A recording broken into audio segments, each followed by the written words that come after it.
오늘은 실패에서 회복으로라는 제목으로 하나님 말씀 증거하겠습니다. 이솝 우화 이야기를 하나 들려드리겠습니다. 어미 돼지가 아기 돼지들을 몰고 소풍을 나갔습니다. 따뜻한 날에 햇빛이 잘 드는 그런 날에 어미 돼지가 조그만한 아기 돼지들을 이렇게 쫄쫄쫄쫄 몰고 내를 건너고 들을 가로질러서 참 그들이 원하는 아름다운 목적지에 도착했습니다. 그곳에 도착해서 엄마 돼지는 아기 돼지들이 잘 따라왔는지 숫자를 세기 시작했습니다. 하나, 둘, 셋, 넷. 다 이렇게 세었는데 총 12마리가 돼야 되는데 11마리밖에 안 되는 거예요. 분명히 출발할 때는 12마리였는데 세어보니까 지금 11마리, 중간에 한 마리가 없어진 거예요. 그래서 이상하다, 그럴 리가 없는데 다시 거꾸로 세어봤습니다. 이렇게 세웠다면 이번에는 이쪽으로 하나, 둘, 셋, 넷 세었는데 또 11마리인 거예요. 이상하다, 왜 11마리지? 내가 잘못 세웠나? 그래서 아기 돼지들 가운데에서 똑똑하다고 생각하는 그 한 사람, 그 한 돼지를 가리켜서 얘야, 네가 한번 세어봐라. 그래가지고 그 아기 돼지가 돼지를 세기 시작합니다. 하나, 둘, 셋, 넷, 다섯. 몇 마리? 11마리인 거예요. 엄마 11마리예요. 이상하다. 분명히 출발할 때 12마리인데 왜 11마리지? 여러분, 왜 11마리였을까요? 자기는 안 세웠다는 거예요.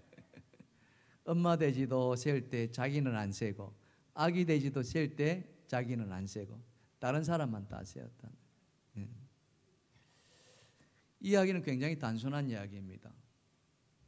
근데 이 이야기가 우리에게 전해주고자 하는 교훈은요, 다른 것이 아니라 모든 문제가 생겨났을 때 그 문제의 중심에 자기는 빠진다는 사실. 자기는 빼놓고 난 문제 없어, 난 잘못이 없어, 이렇게 생각한다는.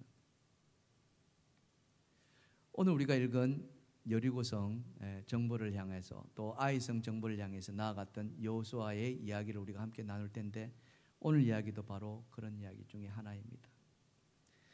여리고성을 정벌한 여호수아가 아이성을 정벌하지 않습니까? 그런데 불과 2-3천 명이면 승리할 수 있습니다라는 정탐꾼의 보고를 들은 여호수아는 3천 명만 보냅니다. 그리고는 승전보를 기다렸어요. 기다리고 있는데 돌아온 소식은 뭐였습니까? 승리했다는 거였어요? 아니에요. 졌다는 소식이었습니다. 졌을 뿐만 아니라 백성들이 놀라서 다 그 마음이 물같이 녹았다, 이렇게 되면 이 엄청난 충격이었죠. 가나안 전쟁이 지금 이제 시작하는 단계거든요. 앞으로 무수히 많은 전쟁을 치러야 되는데 이 두 번째 공격에서, 그것도 너무나 쉬운 공격에서 이 이스라엘이 참패를 당한 거예요. 이것을 어떻게 만회할 것인가? 가야 할 길이 너무나도 험난한데 지금 여기에서 주저앉아 있다면은 가나안 땅은 영원히 이스라엘 손에 들어가지 않지 않느냐, 이런 일들이 벌어지는 거예요. 그래서 여호수아는 이 실패에서, 이 아이성 공격의 실패에서 어떻게 이것을 회복할 수 있을 것인가, 어떻게 만회할 수 있을 것인가, 이것을 오늘 말씀 통해서 우리가 함께 살펴보려고 합니다. 우리 인생 가운데에도 이 여호수아와 같은 일을 당할 때가 있을 것입니다. 분명히 잘 될 줄 알았는데, 하면은 될 줄 알았는데, 그렇잖아요? 하면 될 줄 알았는데 막상 불의의 일격을 당해가지고 주저앉을 때가 있었지 않습니까? 실패할 때가 있었지 않겠습니까? 이때 다시 일어서려면 어떻게 해야 되는가, 이거죠. 그렇게 우리가 한번 살펴보면요, 자, 회복하기 위해서는 첫 번째입니다. 자, 첫 번째 주제 다 같이 시작. 하나님 앞에서 참회할 때 회복이 시작된다. 바로 겁니다. 뭐 할 때 회복이 시작된다고요? 참회한다는 거예요. 자, 오늘 여호수아는 어떻게 참회했을까요? 자, 여호수아서 7장 6절에, 오늘 본문 6절입니다. 다 같이 읽어봅시다. 시작.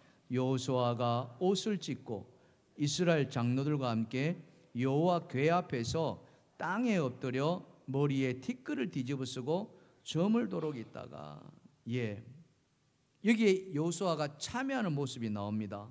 그 모습이 뭐냐? 자기 옷을 다 찢어버렸어요. 여러분, 여호수아가 지도자지 않겠습니까? 그죠? 갑옷을 입더라도 굉장히 군사들하고 다른 갑옷을 입었을 것이고, 평상복 중에서도 다른 옷을 입었을 거예요. 고급스러운 옷을 입었을 거예요. 그런데 그 옷을 여지없이 찢어버리는 거예요. 그리고는 티끌을, 여기서 티끌이라는 것은 뭐냐면 재를 말하고, 태우고 난 재, 하얀 재 있지 않습니까? 그 재를 뒤집었어요. 그리고는 땅에 엎드립니다. 특별히 여호와 궤 앞에서 엎드렸다라고 이야기를 하고 있어요. 이것이 참여하는 모습. 근데 이러한 모습이 이 여호수아만 그랬냐면은 그 전에도 이런 일들이 있었습니다. 언제 있었냐면은 이 사무엘이 엘리 제사장 앞에 드려지는 그때였어요. 엘리 대제사장 때 블레셋과 이스라엘이 전쟁을 치릅니다. 당연히 이스라엘이 이길 줄 알았는데 대패를 당해요. 그때도. 그러니 놀란 이스라엘의 장로들이 어떤 결정을 하느냐면은 실로에 있는 하나님의 언약궤를 옮겨오자, 이 전쟁터로. 그렇게 결정한 이유는 뭐냐면은 이 언약궤는 하나님이 함께 하시는 궤니까 전쟁터에 오면은 하나님이 우리를 도울 것이다, 이렇게 생각했던 거예요. 그래서 이 실로에 있던 하나님의 언약궤를 부랴부랴 이 전쟁, 블레셋과 하는 전쟁의 터에 가져옵니다. 그래서 다시 전쟁이 시작되었어요. 자, 누가 이겼을까요? 누가 이겼을까요? 블레셋이 다시 이깁니다. 하나님이 함께 하실 줄 아는데 전혀 하나님이 이스라엘 돕지 않아요. 그리고는 더 한 걸음 나아가서 이 하나님의 궤까지 블레셋에게 빼앗기는 일이 벌어집니다. 이게 여러분 지금 우리가 큐티인 척에서 묵상하는 내용 중에 하나예요. 여러분 책을 보셨던 분들은 다 이해하실 겁니다. 그때에 하나님의 궤를 빼앗기고 나서 그 중에 베냐민 사람이 이 모습을 보이고 있는 거예요. 사무엘상 4장 11절과 12절입니다. 하나님의 궤는 빼앗겼고 엘리의 두 아들 홈니와 비느하스는 죽임을 당하였더라. 당일에 어떤 베냐민 사람이 진영에서 달려나와, 다 같이 시작, 자기 옷을 찢고 자기 머리에 티끌을 덮어쓰고 실로에 이르니라. 바로 이거죠. 그 베냐민 사람이 어떤 사람인지는 알 수 없습니다. 하지만 베냐민 사람 중에 하나, 이 사람은 분명히 하나님의 뜻이 무엇인가, 하나님의 법이 뭔가를 그는 알았다는 거죠. 왜냐? 하나님의 궤는 함부로 옮기는 게 아니었거든요. 하나님의 궤를 임의대로 여기 옮겼다 저기 옮겼다 할 수가 없어요. 하나님의 명령이 있어야 했어요. 그런데 아무런 하나님의 명령도 없이 이스라엘의 장로의 뜻을 따라서 그냥 옮겨버린 거죠. 이렇게 하면 될 줄 알고. 근데 하나님은 거기에 아무런 도움을 주지 않았다. 그것을 안 베냐민 사람이 자기 옷을 찢고 머리에 티끌을 쓰면서 회개했다는 그 이야기입니다. 아이성 전투에서 참패한 여호수아가 지금 하나님 앞에서, 하나님의 그 궤 앞에서 엎드려 참회하고 있다는 거죠. 왜 참회했을까 하는 거죠. 도대체 여호수아가 무엇을 잘못했길래 참회해야만 했는가 하는 거죠. 그냥 단순한 회개가 아니라, 그죠? 옷을 찢고 머리에 재를 쓴다는 것은 완전한 참회를 말하는 거거든요. 왜 그러느냐 하는 거죠. 그 이유가 도대체 뭐냐? 이겁니다. 여기서 우리가 묵상해야 될 내용들이 뭐냐면은 바로 이거예요. 지금 이스라엘의 전쟁은 일반 전쟁하고는 다르다는 거예요. 왜냐하면은 이 이스라엘의 전쟁은 바로 하나님의 군대가 나서서 하는 전쟁이라는 거죠. 하나님의 군대가 이방 군대와 지금 맞서 싸우는 거예요. 그래서 우리는 이러한 전쟁을 가지고 다른 말로 표현하기를 영적인 전쟁이다, 이렇게 이야기를 합니다. 하나님의 백성이 싸우는 거니까. 그럼 당연히 하나님의 군대니까 하나님이 도와야 되잖아요. 근데 하나님의 군대가 지고 말았다는 거 아닙니까? 이것은 다른 말로 표현한다면은 뭡니까? 하나님이 돕지 않았다는 이야기거든요. 여러분 가만히 지금 군사를 비교를 한번 해보십시오. 이스라엘의 군사하고 지금 아이성의 군사라. 수적인 면이나 또는 기타 여러 가지 군사의 무기면에서 봐도 이스라엘은 수십만의 군사입니다. 근데 아이성은요 불과 2, 3천여 명이 될 정도로 아주 그 숫자가 작았잖아요. 싸우면은 누가 이겨요? 그거는 뭐 삼척 종자가 다 하는 이야기잖아요. 그런데 이스라엘이 졌단 말이에요. 이것은 한마디로 말한다면은 하나님이 그 아이성 전투에 동참하지 않으셨다, 돕지 않으셨다는 바로 이것이 바로 아이성 전투의 가장 큰 패인이라는 사실이죠. 여호수아가 그것을 깨달았다는 거예요. 아마 그렇지 않았다면은 여호수아는 전쟁에서 지고 온 그 병사들을 아마 우리 지금으로 말로 한다면은 영창을 보내거나 군사 재판에 보내거나 아마 그들을 향해서 처벌을 내렸겠죠. 하지만 여호수아는 그렇게 보지 않았다는 거죠. 이것은 영적인 전쟁이고 그 영적인 전쟁에 하나님이 지금 함께하지 않으시다. 그렇기 때문에 지금 내가 해야 될 것은 뭐냐? 이 이스라엘의 지도자로서 해야 될 것은 뭐냐? 바로 자기 자신의 잘못을 하나님 앞에 내놓고 참여하는 것이다. 이거죠. 이것은 내 잘못입니다. 그런 거죠. 국가가 혼란에 빠졌습니다. 엄청난 국민들이 불안에 빠져 있어요. 그 잘못도 다른 사람의 잘못이 아니라 지도자의 잘못이라면은 반드시 그 지도자가 책임지는 그런 모습을 보일 때 어떻습니까? 국민은 안심하겠죠. 그런데 그렇지 않다면은 내 잘못은 하나도 없다. 나는 당당히 잘했어. 나는 법대로 했을 뿐이야. 라고 한다면은 어느 누가 이 혼란을 막을 수 있겠느냐? 이스라엘이 달랐던 것은 바로 여호수아는 그렇지 않았다는 거죠. 여호수아는 이스라엘을 책임지는 모세의 후계자로서 이 아이성 참패 앞에 자기가 모든 책임을 지겠다고 하나님 앞에 엎드렸다는 사실. 이것이 바로 그들로 하여금 다시 회복할 수 있는 은혜가 시작되었다는 거죠. 우리 삶 가운데도 마찬가지입니다. 우리 삶 가운데도 아이성 같은 그런 실패를 할 때가 있지 않겠습니까? 그 실패로 우리가 정말 쓰디쓴 쓴잔을 마셔야 했지 않았겠습니까? 어쩌면은 여러분 가운데는 그 아픔이 지금도 이어지고 있는 분들 있을지도 모르겠습니다.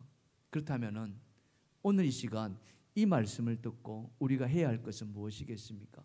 빨리 지금의 이 아픔 속에서, 이 슬픔 속에서, 이 고난 속에서 우리가 다시 회복할 것은 다른 것이 아닙니다. 하나님, 내가 죄인입니다. 하나님, 내가 죄인입니다. 그거 하나님 앞에 고백하며 참여하는 길일 때 하나님은 다시 우리를 회복시켜 주실 줄 믿습니다. 그런 우리가 되기를 주님의 이름으로 축원합니다. 자 이렇게 여호수아가 모든 책임을 지고 자기 옷을 찢고 티끌을 죄를 덮었으면서 하나님 앞에 참여할 때 하나님이 어떻게 응답하셨는가 이겁니다. 자, 두 번째 주제입니다. 다 같이 보십시다. 시작. 하나님은 다시 일어서도록 손을 내밀어 주신다. 아멘. 우리 옆에 사람 손 한번 잡아 보실까요? 손 한번 잡아 보십시오. 일어서세요. 이렇게 손을 잡고 일어서세요. 하나님 그렇게 해주시겠다는 거예요. 다시 일어서세요. 여호수아는 엎드려서 탄식했습니다. 이게 모든 게 내 잘못입니다 라고 하면서 탄식했어요. 오늘 본문 7절에 보니까 여호와여 슬프도소이다 이 말을 하고 있어요. 슬프도소이다. 여러분, 이 슬프도소이다라는 말은요 단지 슬퍼하는 것만은 아닙니다. 이 슬픔으로 인해서 자기 가슴이 찢어지고 있다는 비통의 마음을 드러내고 있어요. 우리 옛글에 보면은 이와 같은 표현을 뭐라고 표현했냐면은 오호 통제라 이런 말을 쓰고 있어요. 오호 통제라. 이 통자가 뭐냐면은 비통할 통자거든요. 비통하고 비통하다 하는 그런 이야기입니다. 여호수아가 왜 이렇게 비통했을까요? 여러분, 이겁니다. 여호수아가 잘못한 것이 도대체 뭐냐 하는 거예요. 뭐 때문에 이렇게 비통했을까? 그는 딱 여리고성을 정벌하고서 아이성을 생각해 보니까 이거 아무것도 아니거든요. 그리고 정탐관 보낸 보고에 의해서도 아무것도 아닌 거예요. 어쩌면 세 발에 핀 거예요. 그래서 군사 보낸 게 전부 다예요. 지도자로서 그럴 수 있는 거 아니겠습니까? 근데 패했단 말이에요. 그리고 그 패 앞에 비통해한 거예요. 왜 그랬을까요? 단지 패했기 때문에 비통해했을까요? 이겁니다. 자, 우리가 오늘 말씀 속에서 그 이유를, 진짜 비통해한 이유가 뭐냐 살펴보면은요. 자, 여호수아 7장 8절과 9절입니다. 보시면은요.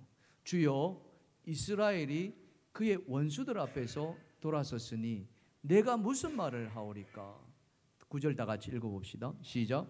가나안 사람과 이 땅의 모든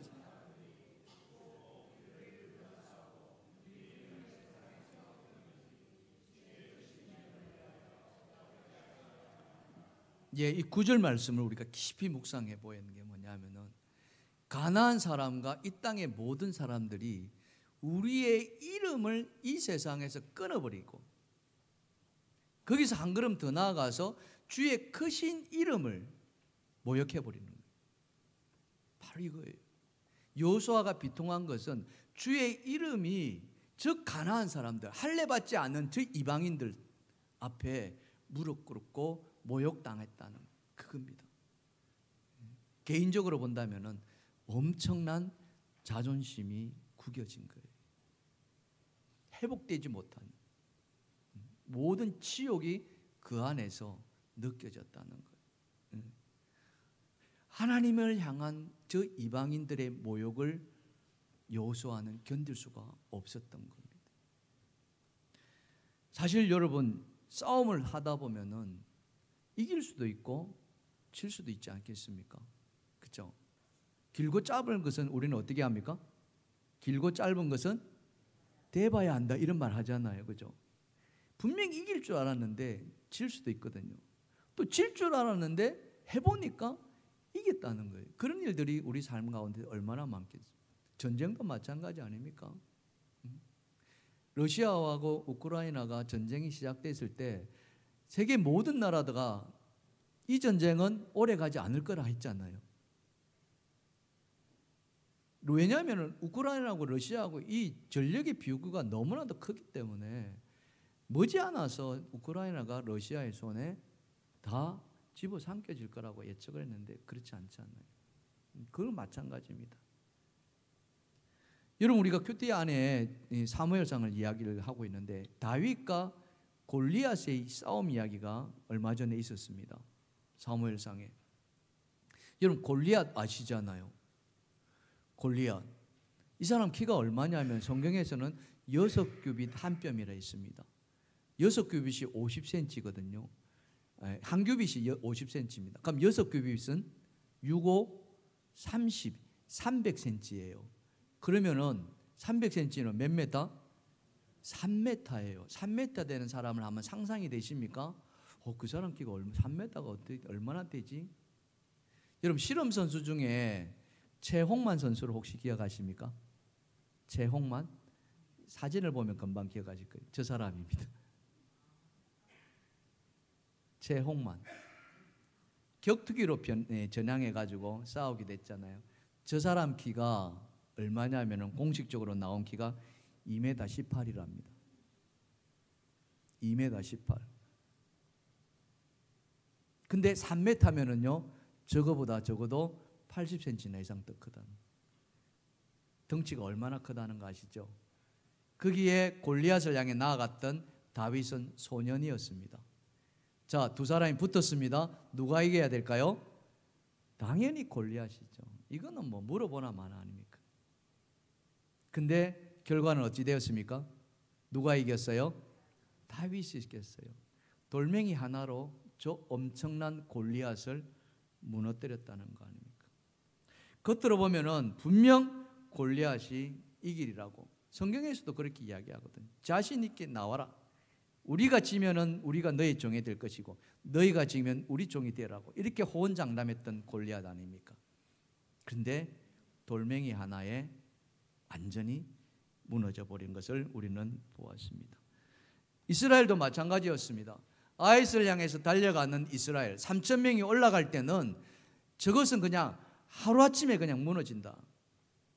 자신만만하게 올라갔을 거예요.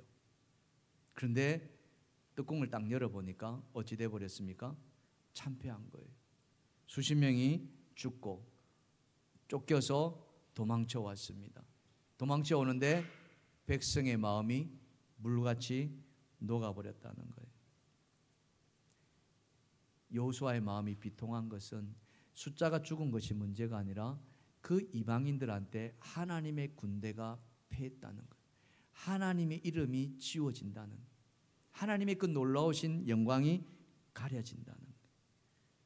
이것이 자기 마음을 슬프게 했다는 그거예요. 우리 그리스도인들이 이런 부분에 대해서 이제는 민감하셔야 됩니다. 진짜 하나님은 우리를 위해서 아낌없이 예수 그리스도를 보내주셨지 않습니까? 우리 죄를 살리기 위해서, 그렇죠? 죄악에서 건져내 주시기 위해서 하나님은 당신의 독생자 예수 그리스도를 이 땅에 보내셔서 우리를 건져주셨어요. 그러면 우리의 삶이 하나님께 영광을 가려서는 되지 않는다. 아멘. 우리의 말과 우리의 행동이 믿지 않는 사람들 앞에서 하나님의 영광을 가려서는 그것은 하나님의 이름을 욕되게 하는. 어떻게 그럴 수 있습니까? 이런 이야기가 나와서는 절대 되지 않는다. 왜? 하나님의 이름이 더럽혀지기 때문에. 오늘 여호수아가 그것 때문에 하나님 앞에 참회했다는 거 아닙니까? 이런 여호수아를 하나님이 보신 거예요. 단지 전쟁에서 졌다는, 그래서 엎드린 그 여호수아가 아니라 하나님의 이름이 끊어지고 이스라엘의 이름이 끊어지고 그런 것을 하나님이 보셨기에 하나님은 그 여호수아에게 다가가신 거예요. 그리고는 하나님이 손을 내밀어 주셔. 여호수아야 일어서라. 오늘 여호수아서 7장 10절 아닙니까? 여호와께서 여호수아에게 이르시되 일어나라. 어찌하여 이렇게 엎드려 있느냐. 이것은 하나님이 이 여호수아를 용서하시는 모습 아니겠습니까? 제가 예전에 TV 사극을 본 적이 있었는데 그 사극 가운데 이 조선시대 때 한 정성이 그 어떤 잘못을 내서 임금 앞에 석고대죄하는 장면이 있었어요. 임금이 일하는 그 집무실 앞에서 마당에 이 멍석을 깔고 머리를 풀어헤치고 그리고 자기의 관복을 다 벗고 흰 옷을 입고 임금을 향해서 나를 죽여달라고 그렇게 엎드려서 참여하는 모습. 임금이 그 모습을 본 거예요. 그리고는 그 임금이 마음이 움직입니다. 그리고는 그 신하에게 다가가죠. 이렇게 말합니다. 아마 그때 제 기억으로는 좌상 정도 되는 것 같아요. 좌상. 뭐 대감이라고 합시다. 대감, 일어나시오. 내가 대감의 마음을 다 헤아렸소. 이제 그만 우시고 다시 일어나시오. 무엇을 말합니까? 그 순간에 임금은 그 대감의 모든 죄를 다 사한다는 그런 마음 아니겠습니까? 오늘 하나님이 여호수아가 땅에 엎드려서 그렇게 비통해하는 그 모습을 보면서 찾아가 주신 여호수아야 괜찮아. 다시 일어서.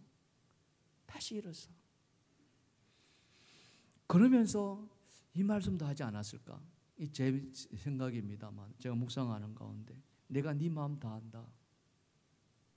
넌 내가 세운 종이지 않니? 넌 내 아들이야. 아마 하나님께서 여호수아에게 그렇게 말씀하지 않았을까 하는 생각을 해보게 됩니다. 예수님의 말씀을 보면은 이와 비슷한 이야기가 성경에 기록되어 있어요. 여러분도 잘 아시는 탕자 이야기가 바로 그런 이야기. 둘째 아들이 아버지가 엄연히 살아 계시는데 자기 분깃을 나눠달라고, 상속분을 나눠달라고 요청해가지고 그것을 가지고 집을 떠납니다. 아주 멀리 떠나요. 그리고는 그곳에서 돈을 펑펑 써댑니다. 그 돈을 쓰댈 때는 그 얼마나 사람들이 그를 이렇게 세웠겠습니까? 그렇지 않겠습니까? 사장님, 사장님 하면서 젊은 오빠, 젊은 오빠 하면서. 그래서 거기 순간에 그는 아마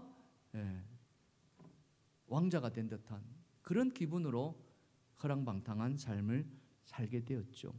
하지만 돈이라는 게 무한정 있는 게 아니잖아요. 가지고 간 돈을 다 허비하고 나니까 그 순간까지 자기를 주변에 빌붙어 있던 사람들이 거짓말같이 다 사라져 버리잖아요.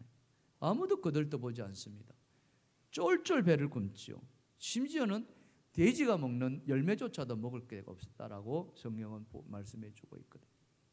그제서야 이 아들이 아버지를 떠올리잖아요. 아버지 집을 떠올리잖아요. 그리고는 아버지 집으로 돌아옵니다. 돌아오는 그 아들 모습을 보면은 완전히 거지 중에서 거지. 우리는 이걸 무슨 거지랍니까?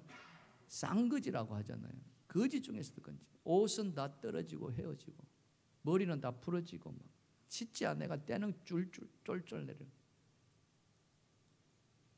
근데 그 아들이 걸어오는 모습을 아버지가 봅니다. 그 걸어오는 모습, 비틀거리는 모습, 사람들 눈에 띌까 봐 숨어서 오는 모습, 그 모습을 아버지가 보고 저게 내 아들이다 알아봤을까요? 못 알아봤을까요? 다 알아보는 거예요. 그게 아버지더라고요. 그 아들을 보고 아버지는 달려가죠. 달려갑니다. 그 아들을 향해서 아버지가 말하죠. 야, 이 자식아, 넌 내 아들도 아니야. 내가 너를 어떻게 키웠는데 네가 이렇게 나를 배신할 수 있어? 한마디 말도 없이 돈 가지고 가다니. 그리고 지금 이 모습이 무슨 꼴이냐? 집안의 망신이야. 내쫓았나요? 그러지 않았습니다. 아버지는 그러지 않았어요. 다 헤어진 그 옷을 입고 온 몰골이, 그죠? 피골이 상접한 그 아들을 끌어안으시고 아버지는 웁니다. 아들이 아버지에게 말하죠. 아버지, 이제 저를 아들이라 부르지 마세요. 저는 아들도 아니에요. 저를 종으로 불러주세요. 저는 종이에요. 아버지 앞에 대성통곡 하겠죠. 그때 아버지가 뭐라고 이야기합니까? 아니야. 아니야. 넌 그때도 내 아들이고 지금도 내 아들이야. 그거예요. 넌 변함없는 내 아들이야. 그리고는 집으로 데려와서 그 아들을 씻기고 옷을 입히고 가락지를 끼우고 송아지를 잡아서 아들을 온 것을 축하하는 잔치까지 벌이잖아요. 이게 아버지의 마음이고 하나님의 마음 아니겠습니까? 지금 여호수아에게 하나님은 그 마음을 보여주시는 거예요. 비통해가지고 하나님의 이름이 욕되게 당하고 그래서 자기의 옷을 찢고 죄를 뒤집어 쓰고 통곡하는 그 여호수아에게 하나님이 다가와서 괜찮아 여호수아야, 괜찮아, 일어서, 넌 내 아들이야. 그렇게 하나님은 이 여호수아를 이렇게 세워주세요. 여러분, 베드로가 누구입니까? 베드로가 예수님의 제자들 가운데 가장 예수님의 사랑을 받았던 제자 중에 하나 아닙니까? 항상 예수님이 다니는 곳에 이 베드로는 가장 앞장서서 예수님과 동행했던 그런 제자였잖아요. 최후의 만찬을 하는 가운데 예수님이 당신의 고난을 이야기를 하지 않습니까? 그때 베드로는 주님 앞에 자기의 맹세를 하잖아요. 다른 사람은 다 버릴지라도, 다른 사람은 다 주를 버리고 도망갈지라도 나는 주를 버리지 않겠나이다. 그 말에 주님이 말씀하시잖아요. 오늘 밤 닭이 두 번 울기 전에 네가 세 번 나를 부인하리라. 아닙니다 주님, 그러지 않습니다. 저는 주님 절대 버리지 않습니다. 어떻게 됐습니까? 부인했어요 안 했어요? 부인합니다. 그리고는 예수님이 십자가에 못 박혀 죽으시죠.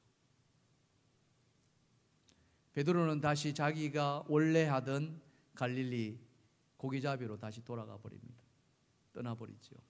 그런 베드로에게 주님이 찾아가십니다. 찾아가셔서 얼마나 할 말씀이 많았을까요?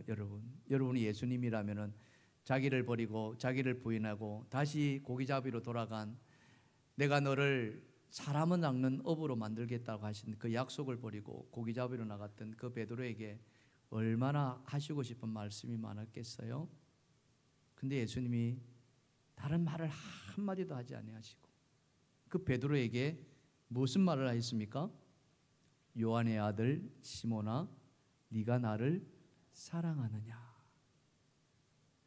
요한의 아들 시몬아, 다른 사람보다 네가 더 나를 사랑하느냐? 요한의 아들 시몬아, 네가 더 나를 사랑하느냐? 베드로를 호통치거나 베드로를 야단치거나 베드로를 내쫓거나 원망하지 않으셨습니다. 주님은 다시 베드로를 향한 그 사랑을 확인하고 싶으셨던 거예요. 베드로가 그런 말합니다. 내가 주를 사랑하는 줄 주께서 아시나이다. 그때 주님이 뭐라고 말씀하셨나요? 주님이 가서 내 양을 먹이라. 가서 내 양을 치라. 다시 베드로로 하여금 고기 잡지 말고 다시 사람을 낚는 어부가 되라고, 그렇게 자기의 사명을 회복시켜 주시는 그거예요.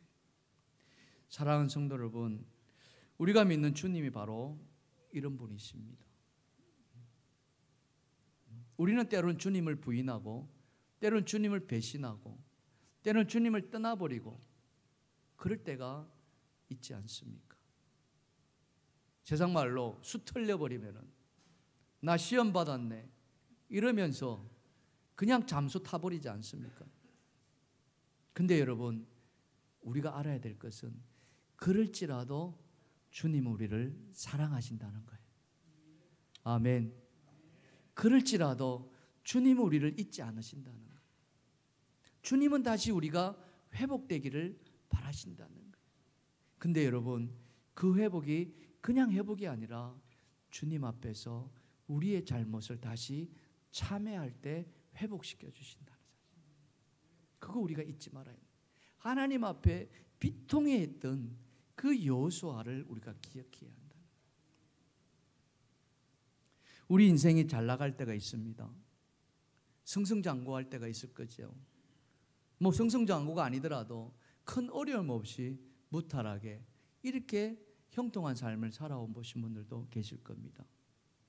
그럴 때 여러분, 얼마나 우리는 하나님을 찾으셨을까요?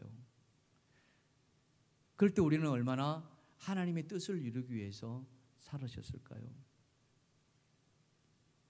잘 될 줄 알았는데, 이거 하면은 하나님께서 분명히 나에게 어떤 큰 복을 주실 줄 알았는데, 이 길로 가면은 정말 좋은 일이 있을 줄 알았는데, 그래서 그 길로 갔는데 여러분, 의외의 복병을 만나서 실패한 적이 있지 않습니까? 그럴 때 여러분 어떻게 하셨습니까? 오늘 여호수아처럼 하나님 앞에 엎드리셨나요? 참여하셨나요? 만일 우리가 그렇게 하지 않았다 한다면은 여러분, 다시 지난날의 삶을 돌아보면서 주여, 내가 그때 주님을 제가 앞에 회개하지 못했음을 다시 한번 참회하는 여러분 되기를 간절히 바랍니다. 하나님은 그 마음을 헤아려 주시고요, 지금이라도 하나님은 다시 여러분을 이렇게 세워주시리라 믿습니다. 하나님 앞에 옷을 찢고 하나님 앞에 죄를 뒤집어 쓰는 마음, 그것이 어찌 쉽겠습니까? 그러나 하나님은 그것을 지금 바라고 계신다는 거예요. 하나님이 구하는 제사는, 상한 심령이라, 통회하고 상한 심령으로 주님 앞에 나오는 그 자를 하나님이 기다리고 계신다는 사실. 오늘 우리가 다시 실패해서 회복하기를 원한다면, 지금 내 앞에 문제가 있는데 그 문제를 해결하기를 원한다면, 오늘 여호수아가 주님 앞에 참회했던 것처럼 우리가 주님 앞에 회개의 모습으로 나아가시기를 주님의 이름으로 축원합니다. 그런다면 주님은 그런 우리를 긍휼히 여겨주시고 반드시 일으켜 세워주시리라 믿습니다. 그런 복을 누리시기를 주님의 이름으로 축원합니다. 찬양합시다.